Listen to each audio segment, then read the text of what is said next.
बोलिए भारत माता की, भारत माता की, भारत माता की।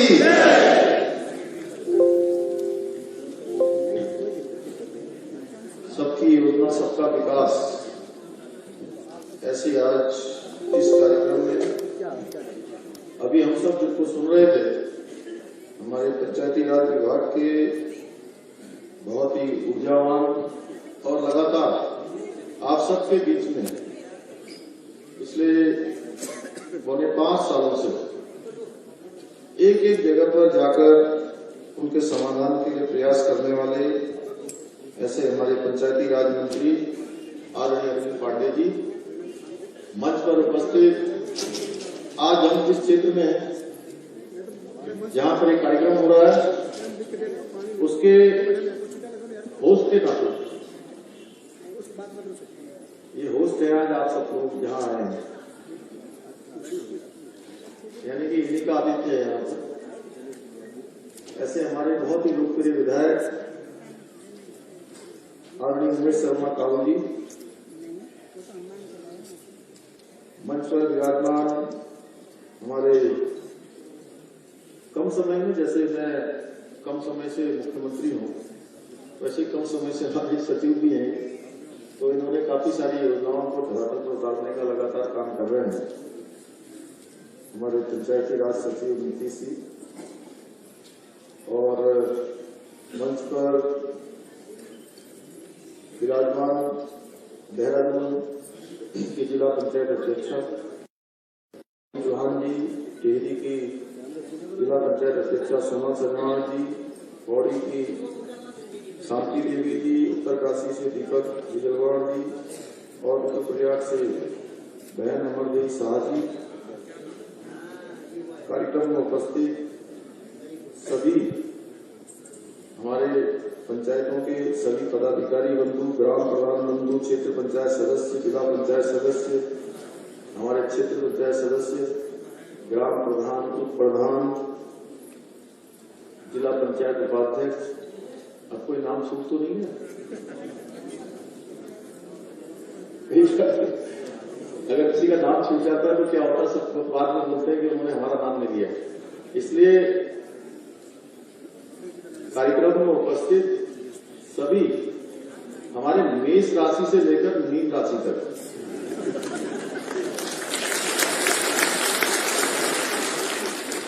सभी उपस्थित भाइयों और बहनों, मैं सबसे पहले तो आप सबको इतनी बड़ी संख्या में, मैं वैसे बहुत सारे कार्यक्रमों में गया हूं, लेकिन एक मंडल का कार्यक्रम हो और इतनी बड़ी संख्या में आप सब आए हैं, आप सबका मैं अपनी तरफ से अभिनंदन करना चाहता हूं। देखिए, पंचायतों के बारे में एक सामान्य व्यक्ति की तरह मैं सोचता हूं, क्योंकि मैं अभी भी गांव में रहता हूं। अब मुख्यमंत्री होने के नाते, मुख्य सेवक होने के नाते यहां सरकारी आवास में रह रहा हूं, लेकिन मेरा जो घर है वो अभी भी ग्राम सभा नगरातराई में है। और वो ग्राम सभा हिंदुस्तान की अंतिम ग्राम सभा, 70 विधानसभा क्षेत्र खटीमा का नगरातराई गांव, वो बिल्कुल नेपाल बॉर्डर से लगा हुआ है। 2 किलोमीटर की दूरी पर नेपाल है वहां से।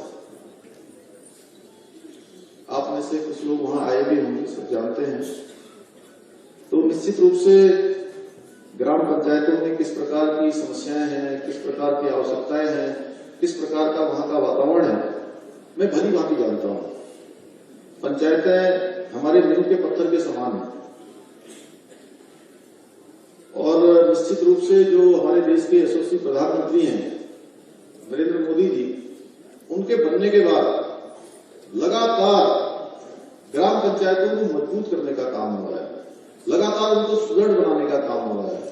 लगातार अगर हम धनावंटन की बात करें तो 14वें वित्त के बाद लगातार तेजी से उनको एक तरह से सशक्त पंचायत बनाने का, और सही कहें तो ग्राम राज लाने का काम अगर किसी ने किया है तो हमारे देश के यशस्वी प्रधानमंत्री नरेंद्र मोदी जी ने किया, क्योंकि उनकी सोच है कि समाज के अंतिम छोर में खड़े हुए व्यक्ति तक शासन पहुंचना चाहिए, समाज के अंतिम छोर में रहने वाले व्यक्ति तक हमारा विकास पहुंचना चाहिए।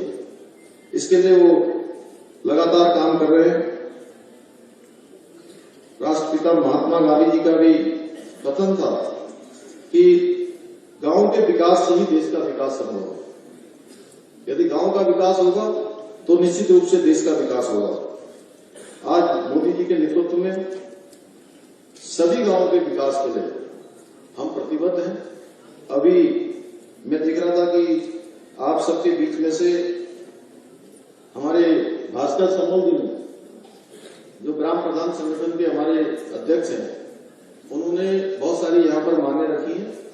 मैं सभी मांगों पर जल्दी से जल्दी उस पर कार्रवाई हो, जिनका समाधान निकल सकता है उनका हम समाधान निकालेंगे। पिछले दिनों हमने तय किया कि हमारे जितने भी ग्राम प्रधानगण हैं, आप सब लोगों के बीच में से आप सबकी जो है मानदेय बढ़ना चाहिए। और मैं पहले से मानता था कि मानदेय बढ़ना चाहिए। उसके लिए आप सब लोग लंबे समय से संघर्ष भी कर रहे थे, हमारे ग्राम प्रधानगण, कि हमारा मानदेय बढ़ना चाहिए। एक दो बार तो ये हुआ कि हमारे ये भास्कर संबल जी, हाँ इधर आओ, आगे आओ,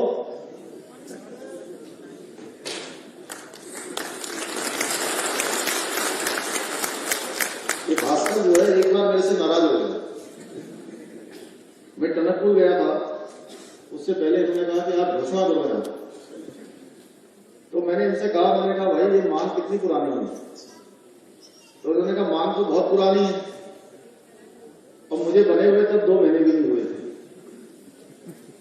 क्यों भास्कर, सही है ना? तो 2 महीने भी नहीं हुए थे। तो मैंने कहा कुछ समय तो दो। मैंने कहा 1 महीने का समय और दो। लेकिन जल्दीबाजी में थे, इन्होंने मेरा पुतला भी जला दिया। लेकिन मैं बिल्कुल बुरा नहीं माना। जैसे आप लोग अभी खड़े हो रहे थे यहां पर, अपनी मांगों को लेकर आप बात कर रहे थे, तो मुझे अच्छा लगा, क्योंकि इससे मुझे लगा कि आप सबकी उम्मीदें इससे है, हमसे ही है, अरविंद पांडे जी से है, हमारे जो मंच पर बैठे हैं उन लोगों से है, और आप सबकी उम्मीदों को हम प्राणों प्रण से पूरा करेंगे, प्राणों प्रण से। और हमने आपका मानदेय बढ़ाया, ग्राम प्रधानगणों का हमने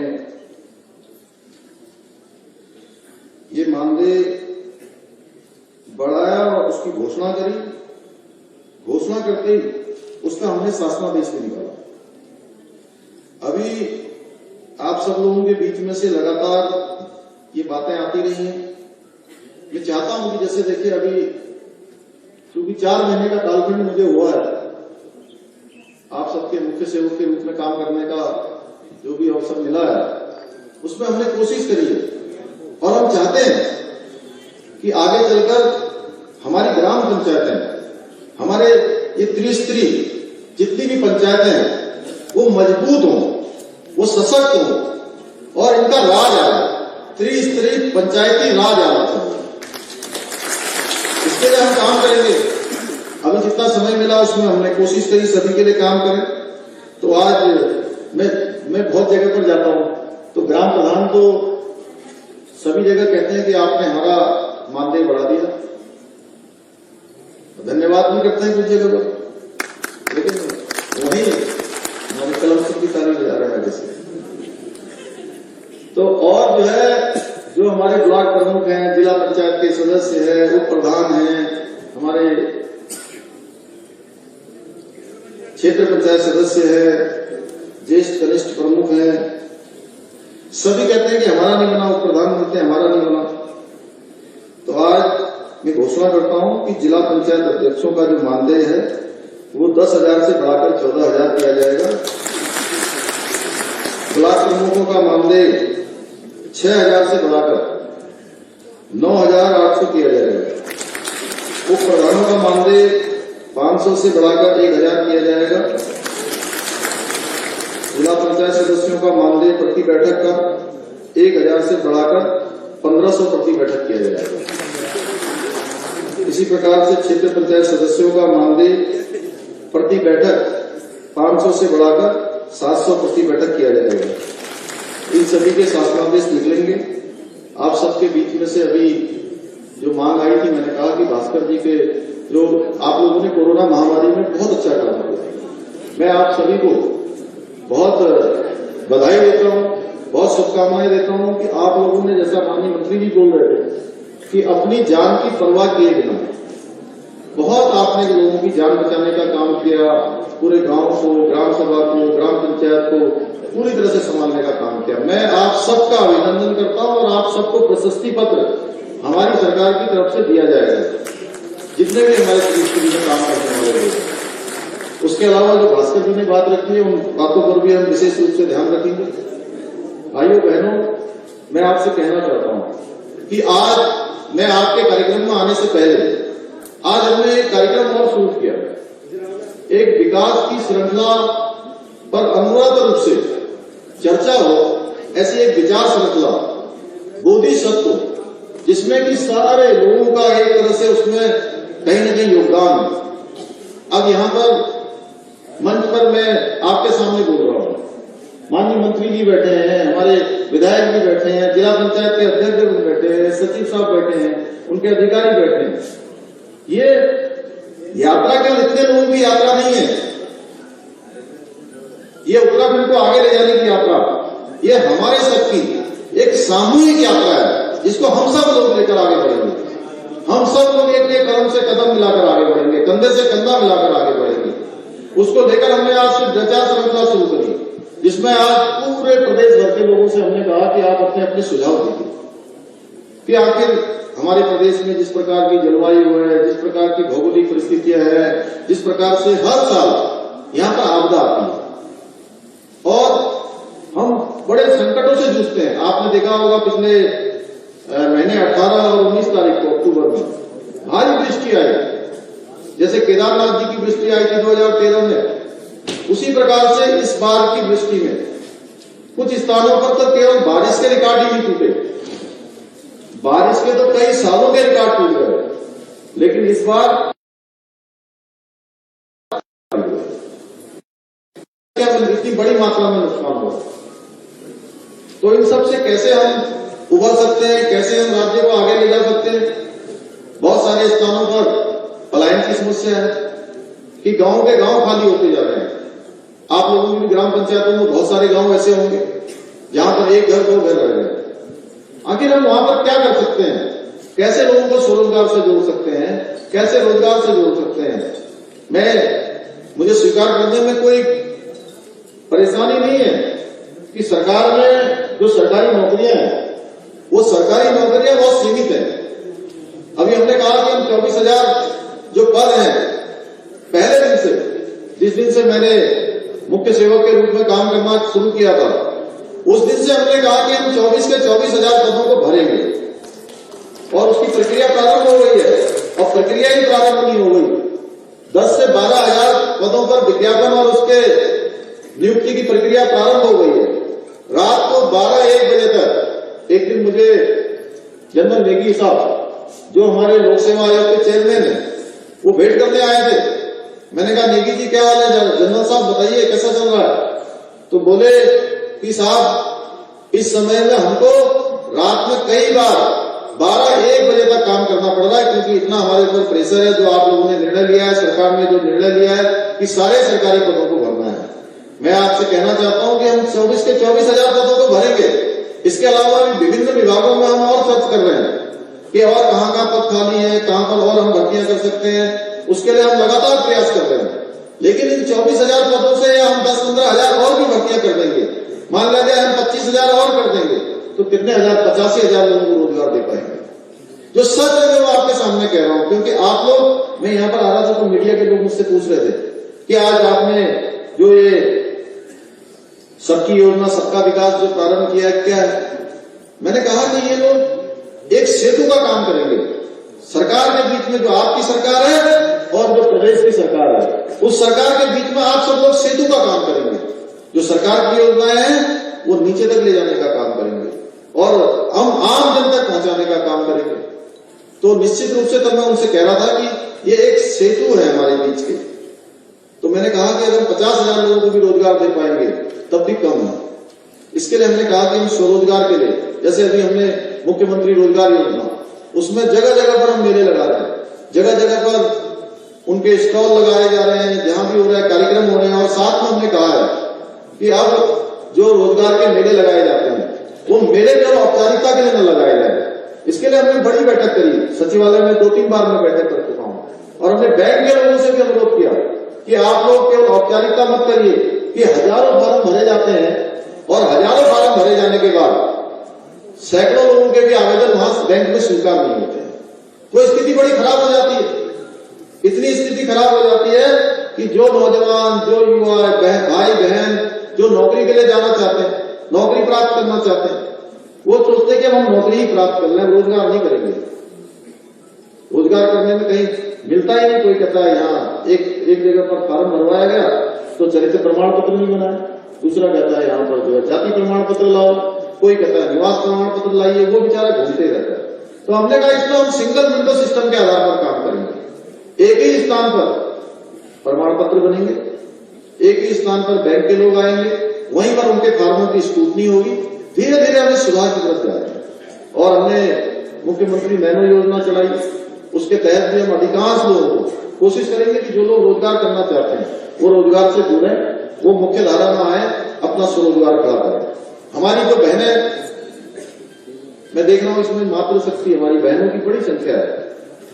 तो जो राष्ट्रीय आजीविका मिशन के तहत हमारे ग्राम संगठन चलते हैं, स्वयं सहायता समूह चलते हैं, पंडित दीनदयाल जो हमारी योजना चली है, उस योजना के तहत हमने 3 लाख रुपए तक का जो ऋण है वो बिना ब्याज के देने की व्यवस्था करी है, जिससे कि वो अपने पैरों पर खड़े रहे। इस कोरोना महामारी के समय में ऐसी बहनें जो स्वयं सहायता समूह चलाती हैं और वो केवल रोजगार अपना नहीं करती हैं, अपने रोजगार के साथ साथ लाखों लोगों को रोजगार देने का काम करती हैं। लेकिन इस बार महामारी में उनका सामान आया था, कच्चा सामान आया, दुकान से खरीद के लाई तो सामान खराब हो गया, या सामान बना तो सामान बाजार में बिक नहीं पाया। उसके कारण से उनके भी आर्थिक स्थिति गड़बड़ा गई।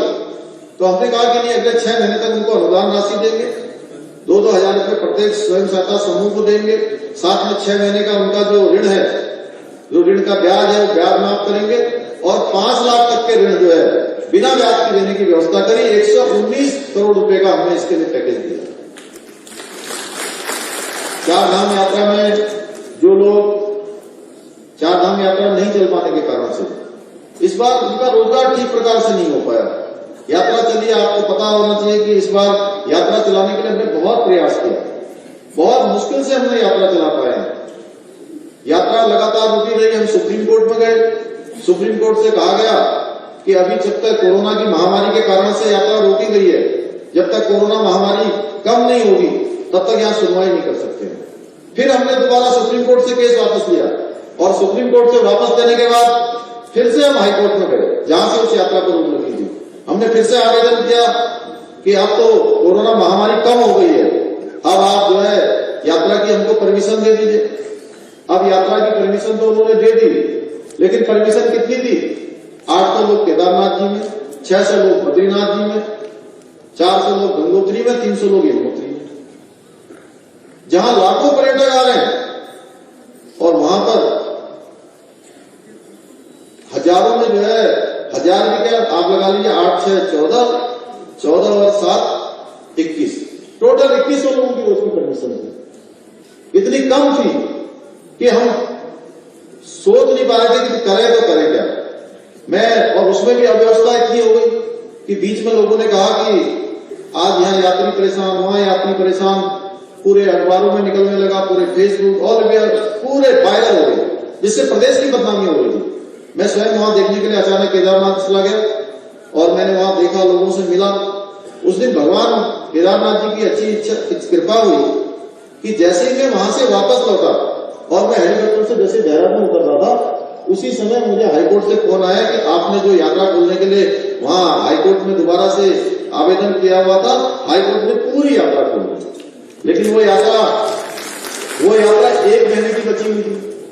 5 तारीख को 6 तारीख को कपाट बंद हो गए उसमें से। लेकिन हमने कहा कि जो लोग यात्रा से प्रभावित हुए, छोटे होटल वाले हैं, गाड़ी वाले हैं, छोटा काम करने वाले हैं, उसके अंतर्गत आने वाले हैं, विभिन्न प्रकार के जो सांस्कृतिक समूह के लोग हैं, उन सभी को हम कुछ न कुछ जो है सहायता राशि देंगे। उनको भी हमने अगले 6 महीने के लिए सहायता राशि देने का प्रावधान किया। 200 करोड़ रुपए का एक पैकेज दिया। सरकार के पास इस समय कमी है, कमी के बावजूद भी हमने कहा हमारी सरकार सबके साझेदार के रूप में, सबके सहयोगी के रूप में काम करेगी और डीबीटी के माध्यम से सबके खातों में पैसा आना शुरू हो गया है, लगातार आ रहा है। इसी प्रकार से हमारे स्वास्थ्य के क्षेत्र में काम करने वाले, चाहे हेल्थ वर्कर है, टेक्नीशियन है, हमारी फार्मासिस्ट है, डॉक्टर है, उन सभी को भी हमने इसके अंदर आच्छादित किया है। अभी हमारे आपके साथ काम करने वाले सहायक विकास ग्राम पंचायत अधिकारी हैं, ग्राम पंचायत विकास अधिकारी हैं, इनके लिए भी हमने जो है कहा कि इनको भी प्रोत्साहन राशि के रूप में 10,000 रुपए की धनराशि देंगे। लगातार हमने कहा है कि हम सबके लिए रास्ता निकालेंगे। अभी आंगनबाड़ी आशाएं, लंबे समय से उनकी मांग थी कि हमारा मानदेय बढ़ना चाहिए, हमने उनका मानदेय बढ़ाया है। हमारे उत्तराखंड को बनाने में आंदोलनकारियों का बहुत बड़ा योगदान है। उन आंदोलनकारियों की पेंशन जो 3100 थी उसको हमने 4600 किया है और जिनकी 5000 पेंशन मिलती थी उनको हमने 6000 किया है। आप जिस प्रांगण में बैठे हैं यहाँ पर हम जल्दी जो है स्पोर्ट्स की एक यूनिवर्सिटी जो विभिन्न उसका अध्ययन करेगी, उसको भी हमने बनाने का निर्णय लिया है कि निकट भविष्य में हम उसको भी बनाएंगे। ऐसे बहुत सारे क्षेत्रों में हम खेल की नई नीति ला रहे हैं। हम खेल की नई नीति अभी कल हमारी कैबिनेट है, उस कैबिनेट में हम लाने वाले हैं। अभी बिजली के ओपनल कर्मचारी हों, सरकारी कर्मचारी हों, हर क्षेत्र में हम एक रास्ता निकाल रहे हैं। हमारा रोड मैप है कि हर ग्राम सभा को हम नेशनल हाईवे और जो उसके आसपास से निकलने वाले हाईवे उसको जोड़ेंगे। भाइयों बहनों, माननीय प्रधानमंत्री जी का विजन है कि जब हम उत्तराखंड राज्य का रजत जयंती वर्ष मना रहे होंगे तो रजत जयंती वर्ष में उत्तराखंड राज्य हिंदुस्तान के श्रेष्ठ राज्यों में से एक राज्य हो, उसके लिए हम काम कर रहे हैं। हमारा रोड मैप उसके लिए तैयार हो रहा है। हमने अगले प्रत्येक विभाग को हमने कहा है, हमने प्रत्येक विभाग को हमने लिखा है कि अपने सुझावों के साथ साथ आप अगले 10 सालों का एक रोड मैप बनाकर उसको जो है वो तैयार करें, एक विजन डॉक्यूमेंट तैयार करें। और अभी माननीय प्रधानमंत्री जी केदारनाथ जी में आए थे तो उन्होंने वहां पर 2-3 प्रकार की अपेक्षाएं उत्तराखंड के लोगों से करी है। उन्होंने अपना विजन रखा है कि 2020 से 30 का ये दशक, यानी कि 21वीं सदी का ये तीसरा दशक, ये आने वाले समय में ये आपका दशक होगा, उत्तराखंड के लोगों का दशक होगा। उन्होंने कहा कि हर दृष्टि से, हर क्षेत्र में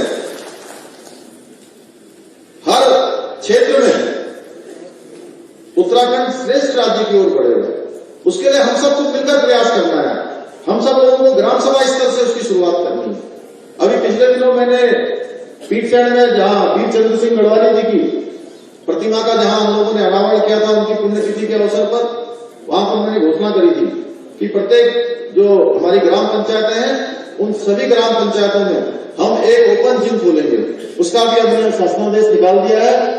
जल्दी ही जो है हर ग्राम पंचायत में एक ओपन जिम खोला जाएगा, जिससे कि हमारे नौजवानों को, हमारे युवा भाइयों को जो सेना में जाना चाहते हैं, अर्धसैनिक बलों में जाना चाहते हैं, उनको या अपना शारीरिक जो है प्रशिक्षण लेना चाहते हैं, अपना विकास करना चाहते हैं, उनको कहीं इधर उधर जाना न पड़े। ऐसे बहुत सारे काम हमने किए हैं।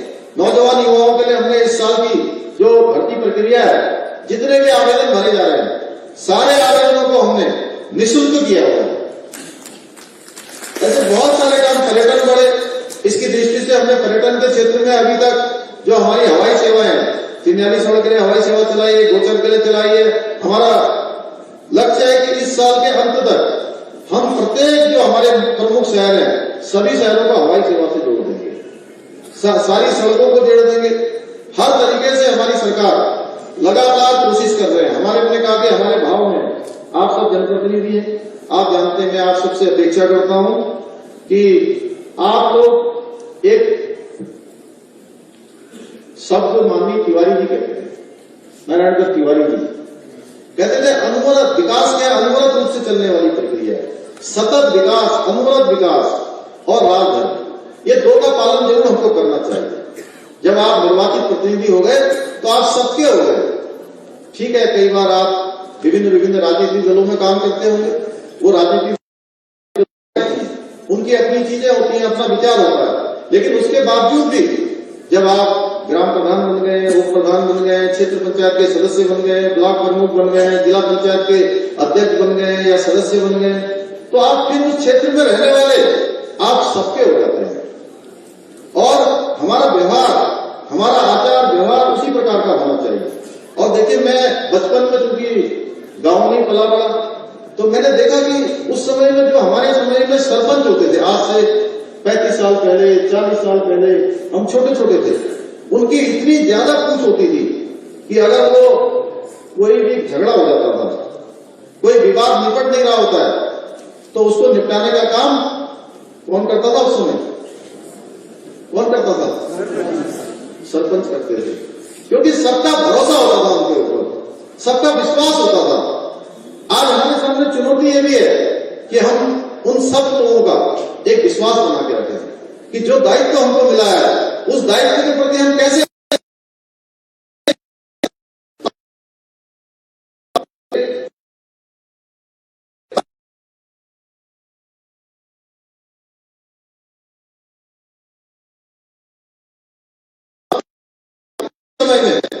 जो हमने सबके सहयोग से, हमारे मंत्रिमंडल के सहयोग से, सरकार के सभी लोगों के सहयोग से हमने कोशिश करी है कि आप सब लोगों के लिए कुछ न कुछ करें। आगे आने वाले समय में एक जो प्रधानमंत्री जी का विजन है कि हमारा राज्य श्रेष्ठ राज्यों में होना चाहिए, तो उसकी शुरुआत हमारे त्रिस्तरीय जो हमारी पंचायतें हैं वहीं से हम लोग करेंगे, उन्हीं को मजबूत करेंगे, त्रिस्तरीय पंचायत राज लाएंगे, उनको हर प्रकार से, चाहे वो सुविधाओं के मामले में हो, चाहे आर्थिकी के मामले में हो, हर प्रकार से उनको सुदृढ़ बनाने का काम, उनको अधिक धनराशि देने का काम, उनको अधिक सुविधाएं देने का काम हमारी सरकार करेगी।